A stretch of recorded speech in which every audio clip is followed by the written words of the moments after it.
নমস্কার বন্ধুরা, আমি আবার চলে এসেছি নতুন রেসিপি নিয়ে। আজকে রান্নার রেসিপি ইলিশ ভাপা। বন্ধুরা, প্রথমে আমি ইলিশ মাছটাকে ভালো করে ধুয়ে নেব। তার মধ্যে হলুদ গুঁড়ো, লবণ দিয়ে মাছগুলো ভেজে নেব। তার উপর কাঁচা লঙ্কা চিড়ে তার উপর ছড়িয়ে দেবো। দেখুন, তারপর সর্ষে বাটা 1 চামচ, পোস্ত বাটা 1 চামচ, সর্ষের তেল 2 চামচ, হলুদ গুঁড়ো 1/2 চামচ, লঙ্কা গুঁড়ো 1/2 চামচ, স্বাদ মতন লবণ সব ভালো করে গুলে নেব। তারপর মাছের ওপর ছড়িয়ে দেব। দেখুন,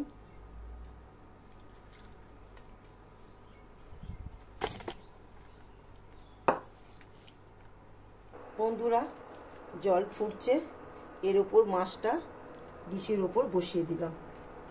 জল যত ফুটবে মাছটা তত সেদ্ধ হবে। বন্ধুরা, ইলিশ মাছের ভাপা আমার হয়ে গেছে। ভিডিওটি ভালো লাগলে লাইক, শেয়ার, সাবস্ক্রাইব করবেন। টাটা।